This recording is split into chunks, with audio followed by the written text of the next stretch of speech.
ওয়ালটন নিয়ে আপনাদেরকে ধারণা দেব। আপনার ডাক্তার কি আপনাকে ওয়ালটন প্রেসক্রিপশন করেছে? আপনি ইউটিউবে সার্চ মেরেছেন এবং আমার ভিডিওটি দেখছেন। আজকের ভিডিওর মাধ্যমে আপনি ওয়ালটন সম্পর্কে সঠিক ধারণা পাবেন, তাই একটি লাইক দিয়ে চ্যানেলটিকে সাবস্ক্রাইব করে পাশে থাকুন।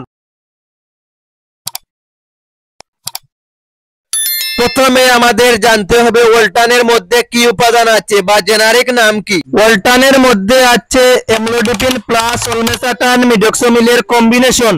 এই ওষুধটি দুটি পাওয়ারেতেই পাবেন, ওয়ালটন 5/20 এবং ওয়ালটন 5/40। ওয়ালটন বাজারজাত করেছে সিল্কো কোম্পানি। ওয়ালটন প্রেসারের জন্য একটি ভালো ঔষধ। যাদের উচ্চ রক্তচাপের সমস্যা আছে বা অতিরিক্ত প্রেসারের সমস্যা আছে তাদেরকে ডাক্তার এই ধরনের ওষুধ দিয়ে থাকেন। আপনারা অনেকেই জানেন উচ্চ রক্তচাপ বা হাই প্রেসার সম্পর্কে, আবার অনেকে জানেন না। উচ্চ রক্তচাপ মানে হলো হৃৎপিণ্ডের ধমনীতে রক্ত প্রবাহের চাপ অনেক বেশি থাকলে সেটিকে উচ্চ রক্তচাপ বা হাই ব্লাড প্রেসার হিসেবে চিহ্নিত করা হয়। একজন প্রাপ্তবয়স্ক সুস্থ স্বাভাবিক মানুষের রক্তচাপ থাকে 120/80 মিলিমিটার মার্কারি। কারো ব্লাড প্রেসার রিডিং যদি 140/90 বা এর চেয়েও বেশি হয় তখন বুঝতে হবে তার উচ্চ রক্তচাপের সমস্যা আছে। অন্যদিকে রক্তচাপ যদি 90/60 এর আশেপাশে থাকে তাহলে তাকে লো ব্লাড প্রেসার হিসেবে চিহ্নিত করা হয়।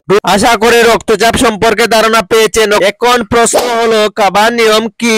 এটি সাধারণত ডাক্তাররা একবেলা দিয়ে থাকেন, শুধু রাতে আপনার ডাক্তারের নির্ধারিত নিয়ম অনুসারে খাবেন। এই ওষুধটির পার্শ্ব প্রতিক্রিয়াও আছে, কিন্তু যদি আপনার ডাক্তার আপনাকে প্রেসক্রিপশন করে তাহলে খেতে হবে। এই ওষুধটি সম্পর্কে আরো কোনো ধরনের প্রশ্ন থাকলে কমেন্ট করবেন।